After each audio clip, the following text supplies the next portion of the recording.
AskReddit. Subscribe for more videos.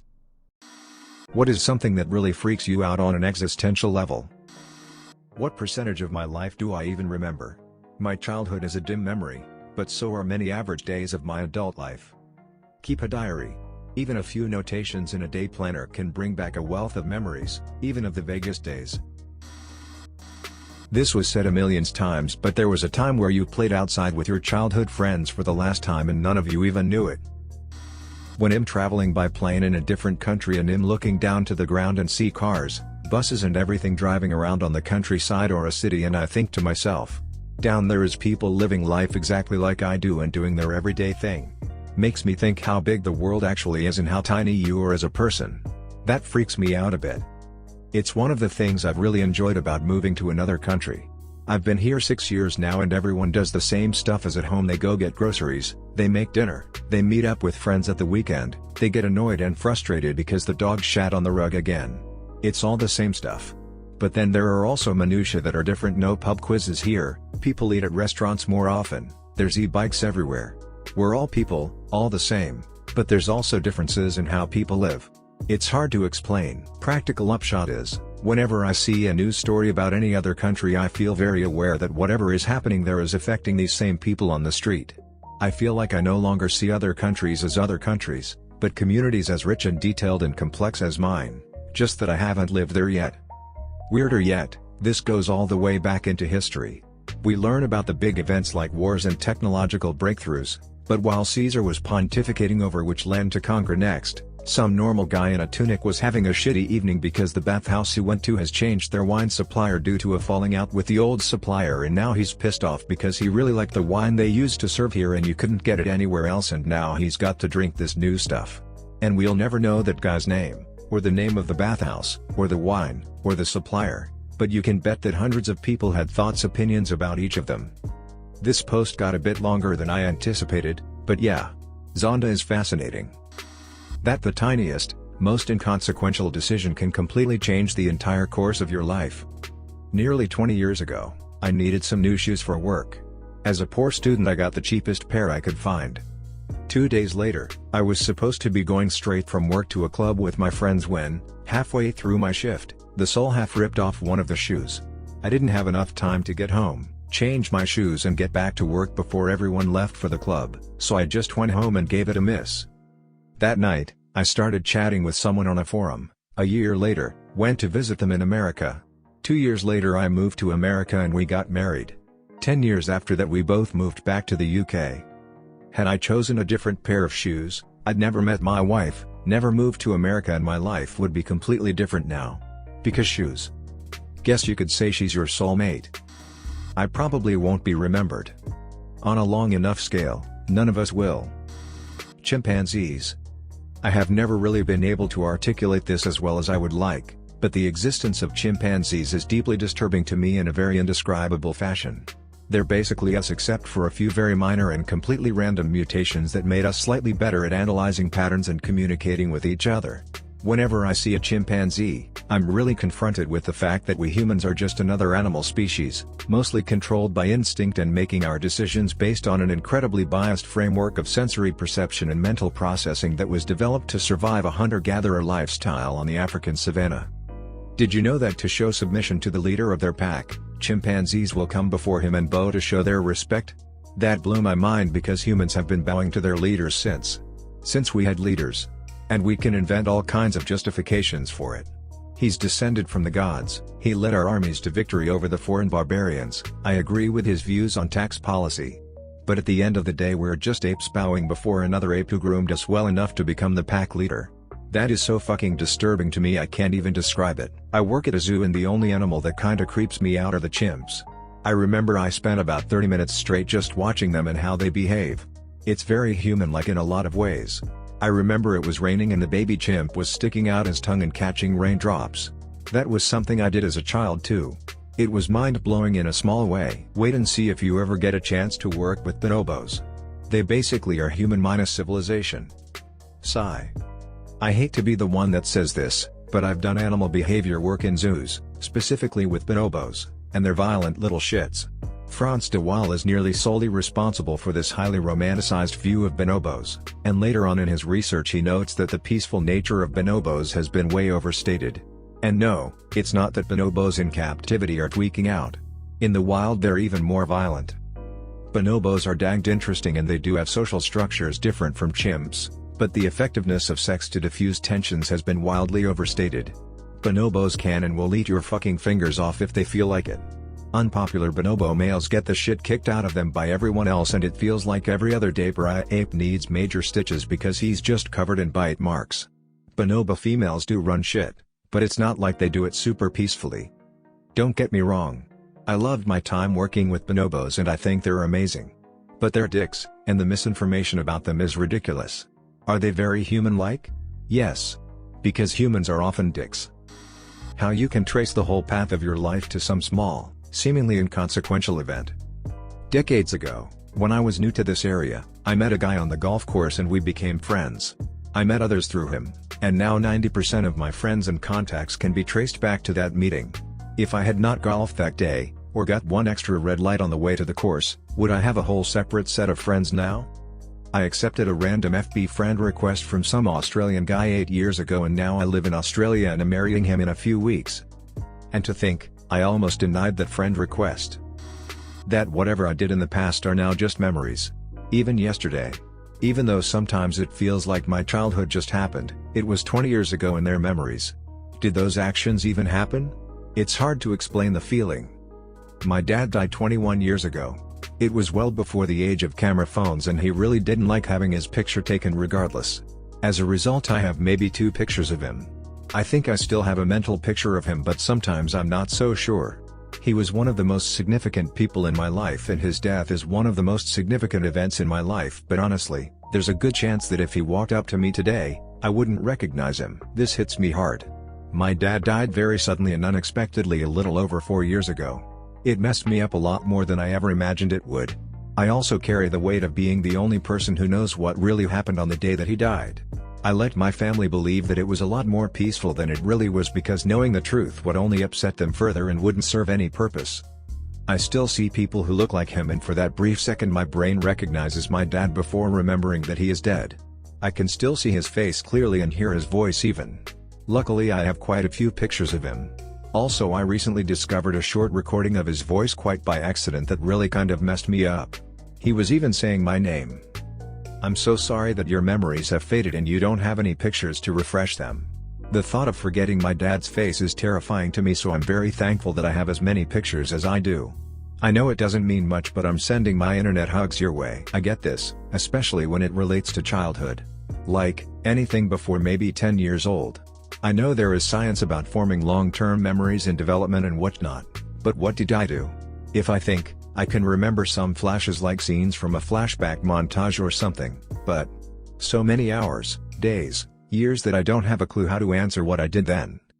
Yup. I actually thought about this when I was maybe 8. I was walking behind my parents down the street to their friend's house. I was bored and thought about how bored this walk was and what a waste of time. I wish we would have drove. Then I just started thinking about how many random boring moments there are in life that are just forgettable. So I decided that I was going to remember this moment, forever. The random walk that is totally forgettable I will remember forever. And some 30+ years later, when I think about memories or random moments I think back to that random walk when I was 8. How much quicker time goes by as you get older. Remember when you were 5, and a summer vacation felt like a whole lifetime? I just want to be a kid again.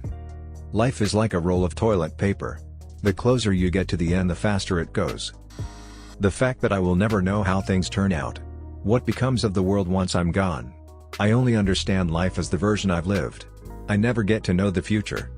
It is frustrating being capable of absorbing the long view when it comes to the story of our planet and species while also being keenly aware that my lifetime will end before getting a glimpse of where the human race will take all the potential we have. Most of all I just wish I could know whether we can collectively solve or at least ameliorate on a global scale the huge problems that face us. Don't worry, the end game is heat death of the universe. Similarly, you'll never truly know what happened in the past. Even your own memories can't be trusted, and the further away you get from that point in time you remember, the less reliable it is. I read a psychology report that says every time you remember an event, and then remember it again, You are no longer accessing memories of the event, but the memory of the last time you remembered it, thus losing clarity and detail each time you recall. How we could die at any second. Today, tomorrow, in a week, in the next 5 minutes, and nobody can stop it. Death is one of the true guarantees of life. I'm not sure what's worse, knowing you're dying, or dying without knowing it. My entire life, my DRS have told my parents and myself that my time on Earth is more limited than most. I was born with 5 congenital heart defects and 2 congenital lung defects. I was 10 hours old with my first open heart surgery. I was born literally dying. I was blue and wasn't breathing. It was a complete shock that I was sick at all. This was almost 30 years ago, so we didn't have the technology to pick it up like they can now. My DRS can't say how I'm still alive. I shouldn't be. I'm definitely more limited and have been my whole life. Along with having COPD, 1 working lung, pulmonary hypertension heart, pulmonary fibrosis, heart failure, AFib, 2 strokes and a heart attack, etc. I know what dying feels like. With my 4th open heart surgery, I was 15. I was dying. This was a huge risk. I would have died without it, but it also carried a big high chance I wouldn't make it off the table. My mom told me that if I wanted to, I could go ahead and go forward, or decide not to do it. She knew I had to have a say. I hate when I hear people talking about young adult and kids who are chronically ill, that they aren't in the mindset of picking the right thing and wanting to live. That they can't know what life can be like. Sometimes death isn't the worst thing to happen. And unless you've personally lived through something where you're very sick, you can't talk to this situation. For me, there's no right answer here. Even though I was dying and things were really bad. The morning of my 4th open heart surgery, I wanted to walk to the hospital. My check-in time at the hospital was about 6:30 a.m. I believe. All my DRS are in Chicago, and this was before Children's moved downtown. Ronald McDonald House was about 3 blocks from Children's Memorial Hospital. It was slightly raining, and still somewhat dark, but I knew it could have been the last time I was outside. So instead of calling the shuttle to the hospital, my mom let me walk, and left with enough time to do so, and had my wheelchair with us, so I had the choice. A few days before this surgery, I got things together. I left letters to certain people in my life. I wrote down what I wanted certain people to have. Of the dresses I had in my closet, I pinned a note to one of them, letting my mom know I picked it to be buried in my death dress. I was only 15 then. It was very hard to do this. But I wanted to have some closure and peace. Thankfully they didn't need to be used. I'm almost 30 now. I'm slowly dying. Most of my life is spent in bed. I'm greatly limited in what my body lets me do. It's hard knowing what I have will most likely kill me. It's not easy either way. It's nice to have things set aside for your loved ones for after you die. But not having to think about your death would be nice too. Neither is easy. Even though I'm not sure how many more people will see this, I still want to try.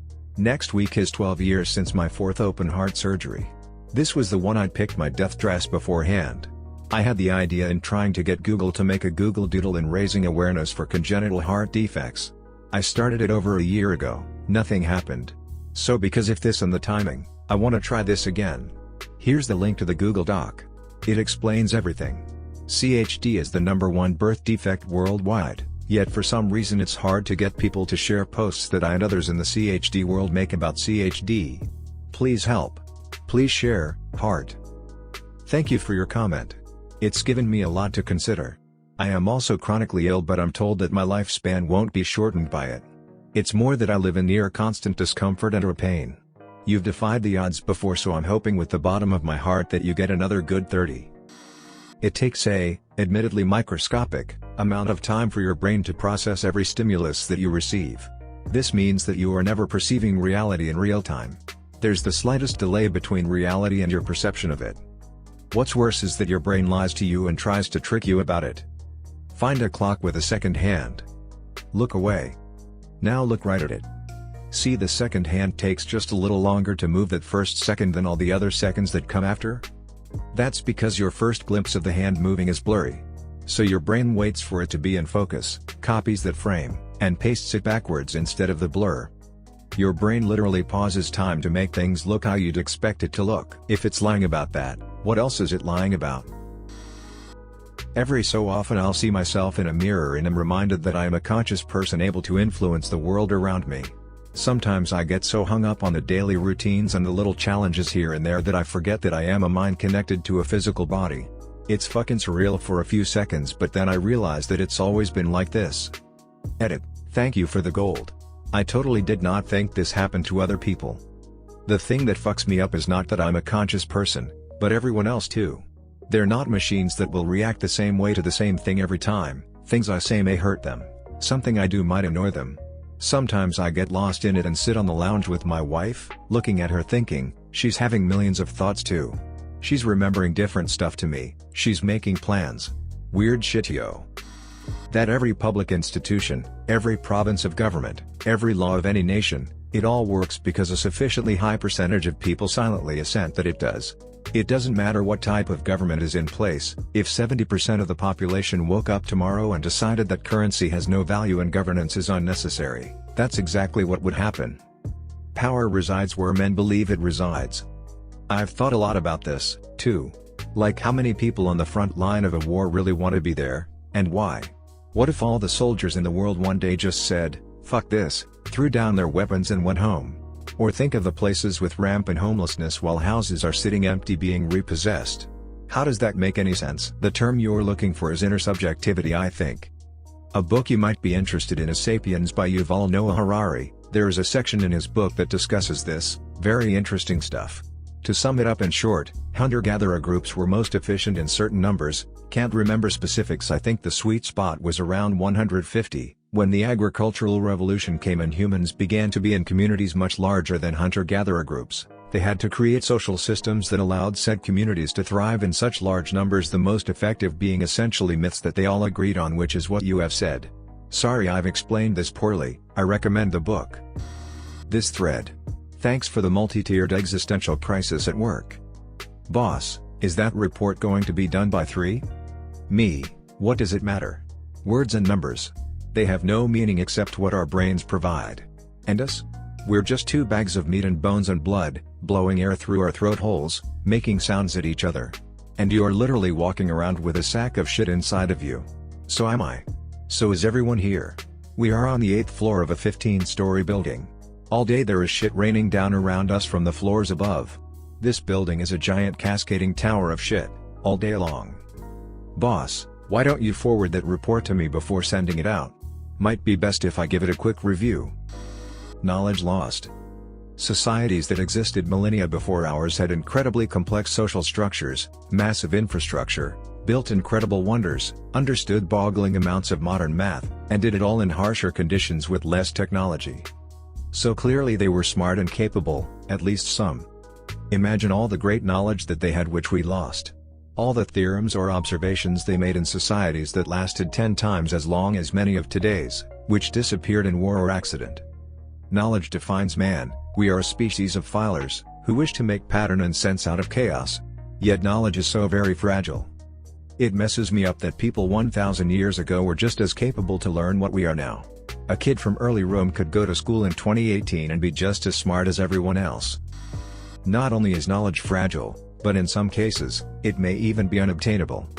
In a trillion years or so, the expansion of the universe will progress to the point where it becomes physically impossible to detect the light from other galaxies. So much of what we know about the history of the universe has come as the result of studying other galaxies, and once they finally disappear beyond the cosmic horizon, all of the insights they carry with them will vanish forever. If any civilization is just emerging at that time, they'll have no way to know that the universe is expanding, or what it was like in the past.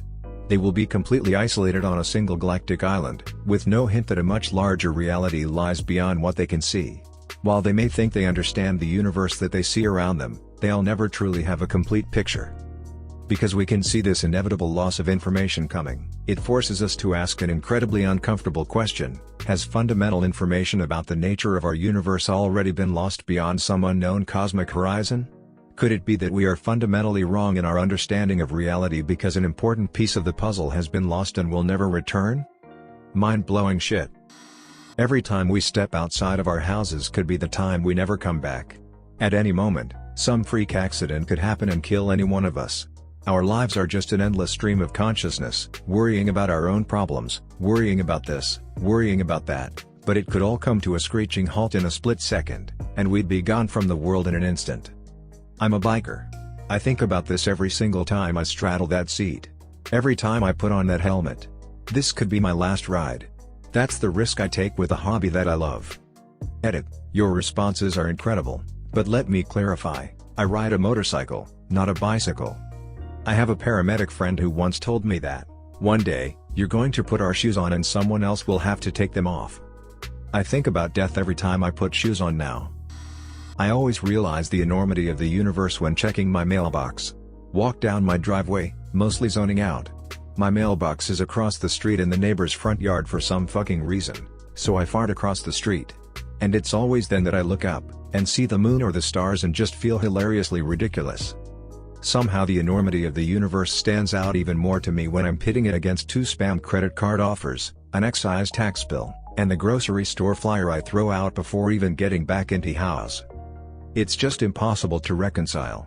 All of the planets known to man fit between me and a space rock. I am a tiny speck, floating on a slightly less tiny speck, hurling wildly through the void of space, and hey, bone and pork chops are $1.99 a pound, neat. Edit. Hey, neat, thanks. Also, I guess enormity doesn't mean enormousness like I assumed, so I learned something today.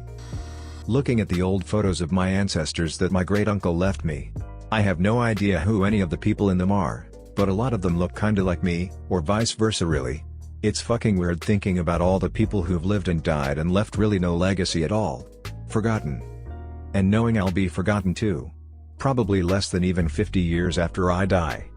It's sobering and makes me realize there is really no use trying to live a life I don't enjoy. If I don't like my job, I should quit. If I want to live somewhere else, I should just go there. Tomorrow is guaranteed to no one.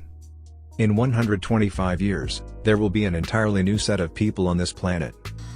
That no matter how much you get to know someone, no matter how much you share your life, learn about them, feel as though you are almost the same person, there will always be an infinite gulf between who you think they are, and who they really are. You cannot know someone else. You can only know your perception of them. Your experience of that person flows through the filter of your personality, your experiences and memories, your biases and intuitions. You don't know them, you know your conception of them. Subjectivity of experience makes truly knowing another person completely impossible. We are all perfectly isolated souls, completely separate from everyone else, desperately reaching out to convince ourselves we aren't really alone. Whenever I look into a mirror for too long, I start to get freaked out that I'm looking at myself, and myself is looking back at me. Then I start to think about how my brain is witnessing itself in an infinite loop. Then I get freaked out and go about my day. That it's a strong possibility I'll be alone with no family by the time I die. All my friends are married and having kids, and I'm just here like Vale. Maybe I'll try dating again. People say life isn't a race, but if you aren't at the same pace as everyone else when they leave you behind for their own lives, then it's not really a race anymore, is it? You just kind of hobble for a decade then cry at intersections when a red light takes too long. Aw, fuck, too real. This thread. Nothing anyone has written is new to me, but seeing it all in one place is overwhelming. Far out in the future the universe will be cold, dark, and dead. Forever. There's absolutely nothing we, or anything else, can do about it.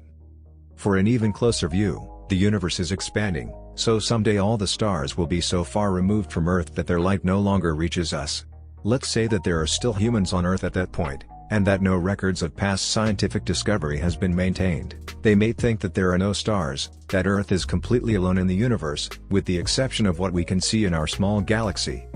Now, what if something like that is already happening with our science of the universe? What if there is something that is just out of our reach, something that would change the way that we see the universe forever, but we just cannot grasp it, cannot find it, and never will because it's moved just out of our sightline? If you enjoyed this video, please hit the thumbs up button and comment below letting me know. It helps the channel and lets me create more content just like this. If you do like this type of content, make sure to subscribe and hit the notification bell so you don't miss an upload.